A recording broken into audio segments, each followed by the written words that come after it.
Ikhwani rahimakumullah, hafizakumullah, wafaqakumullah. Saya ingin menyampaikan kepada kita semua, kita memiliki anak-anak yang diliburkan sekolah, ataupun lebih lagi anak-anak pesantren yang juga dipulangkan dari pesantren mereka. Ya, karena kondisi seperti ini,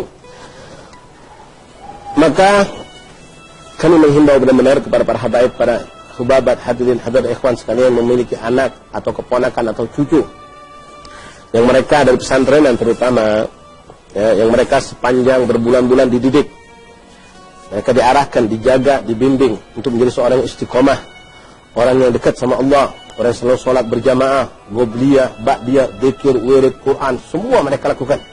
Yang mana maaf, bukan sesuatu yang berlebihan. Apa yang mereka lakukan di pesantren-pesantren, terutama pesantren salaf, ya, yang di situ dididik aurat, azkar, sholat berjamaah, sunnah-sunnah Rasulullah. Kalau mereka lakukan di rumah atau di kampung, ada orang yang melakukan seperti yang mereka lakukan. Allah ikhwani, kalau ada orang di kampung kita, di komplek kita saksikan melakukan perbuatan apa yang dilakukan oleh santri-santri di pesantren itu, kita katakan ini orang waliullah, ini orang soleh.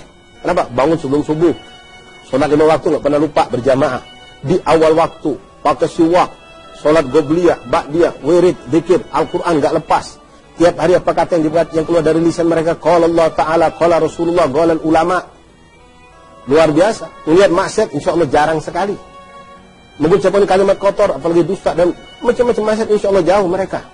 Bahkan kebaikan-kebaikan yang ada pada diri mereka. Nah, kalau ada orang model begitu, kita saksikan ini ada orang yang bisa di kampung kita. Ya.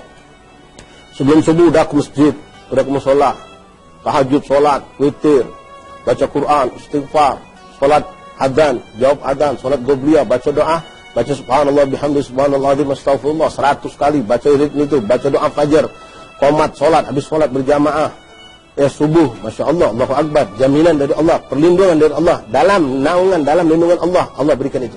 Orang yang sholat subuh berjamaah, isya berjamaah, dari lisan Rasulullah sallallahu alaihi wasallam. Habis sholat subuh, mereka enggak tidur. Habis subuh sampai isyraq, duduk ngadap Allah, zikir. Sekarang di mana kita dapatkan? Di kampung-kampung kita. Maaf, jarang sekali. Kalaupun ada, mungkin ada beberapa gelintir dari sekian banyak umat Islam di satu kampung, paling 3 orang yang melakukan hal itu. Tapi inilah yang mereka lakukan di pesantren. Ini yang mereka lakukan di pesantren para habaib, para kiai, para salaf, pesantren salaf terutama. Ya, mereka seperti itu. Badan isyraq, mereka nggak ngurusin dunia. Mereka istirahat, tapi mereka lakukan, mereka khidmah, bersih-bersih pondok, lalu mereka bersihkan diri mereka, mandi segala macam. Lalu mereka melakukan persiapan makan, lalu sekolah, belajar, selesai belajar lagi, semua yang mereka pelajari nggak keluar dari apa yang kami katakan, qala Allah, qala Rasulullah, qala ulama. Ini yang keluar dari lisan mereka. Subhanallah. Nah, ikhwan rahimakumullah, habaib, ummahat, hubabat, akhwat rahimakumullah, tolong, walaupun kami alhamdulillah doakan Allah seterusnya selamat afian, tidak ada sesuatu yang buruk, pesantren Lubat belum mengembalikan santri. Insyaallah ya Rabb, mudah-mudahan selamat semua sampai seperti biasa kami mengembalikan santri tanggal 20 Ramadan. Mudah-mudahan insyaallah putra-putri insyaallah sama. Ya, karena kondisi keadaan para habaib kita, para kiai yang ada di Pulau Jawa, mereka mengembalikan santrinya kepada kita. Tentu kita semua maklumi keadaan tersebut dan itu yang terbaik untuk anak-anak kita. Tapi tolong ikhwani, jaga. Allah jaga. Saya baru kemarin menyaksikan. Saya tahu benar itu santri 3 orang itu.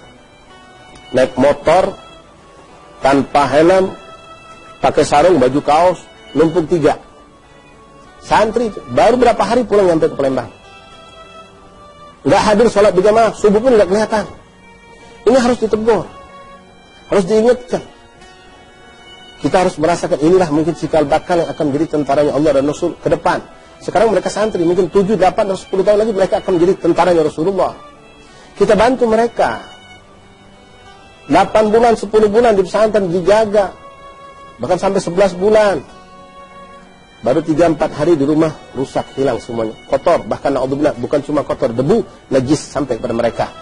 Ketika Anda berikan HP kepada anak Anda, HP Android, wallahi ikhwani, semua kita tahu apa saja bisa didapatkan lewat HP tersebut.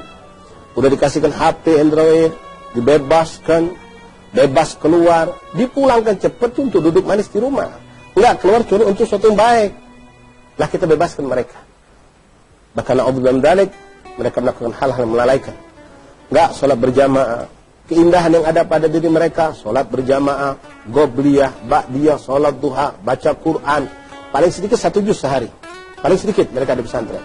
Rotib haddad, rotib ados, betul latib, hizib nawawi, hizib nasar, Imam Haddad, hizib nasar, Imam Abu Hasan Syadili, dan macam-macam murid diberikan oleh habaib kita, ulama kiai-kiai kita. Mereka nggak baca lagi. Di saku mereka nggak ada lagi kitab edit. Di saku mereka nggak ada Al-Quran. Siwak hilang. Kembali tanggung jawab kita yang di rumah.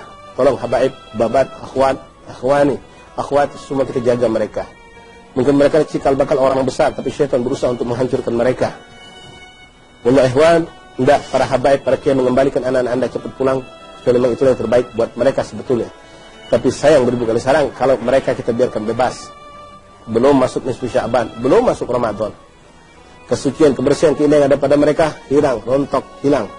Bahkan bukan cuma hilang, berganti dengan kotoran, bahkan najis. Na'udzubillah min dzalik. Tolong jadikan rumah anda pesantren buat anak-anak anda. Apalagi ada alasan melarang anak kita keluar, ada alasan. Sekarang pemerintah aja ngelarang, nggak boleh bebas keluar.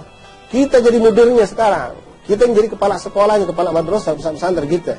Kumpulkan anak-anak kita, kumpulkan keponakan kita. Adakan tadarus Al-Quran, bainal isya'ain. Sholat ke musola, sholat ke masjid. Katakanlah Jumat dilarang, oke, nggak sholat Jumat, sholat berjamaah zuhur. Lakukan itu. Sekarang saatnya kita ngetes akhlak mereka, pengetahuan mereka tentang sunnah, bacaan-bacaan zikir yang mereka pakai, yang harus mereka terapkan. Anak udah mondok 4 tahun, 5 tahun misalnya, ternyata doa masuk mesti nggak apa. Doa istinja nggak tahu. Doa yang dihafal pas-pasan, nggak beda dengan anak-anak yang maaf sekolahnya bukan di pesantren. Kalau doa tidur, Bismillahirrahmanirrahim ya wa amut, benar itu sunnah Rasul. Tapi seorang santri nggak boleh cukup sama begitu. Ada doa-doa yang lain yang mereka harus hafalkan. Dan di sini kita tunjukkan kalau anak kita pindah pesantren, kampung kita jadi pesantren buat mereka, rumah kita jadi pesantren buat mereka. Wallah ikhwani, min fadlikum, tolong selamatkan mereka. Sekali lagi, saya merasakan semua santri itu adalah sama, milik kita semua, anak-anak kita semua. Walaupun kami di pesantren Lubat, alhamdulillah masih terjaga.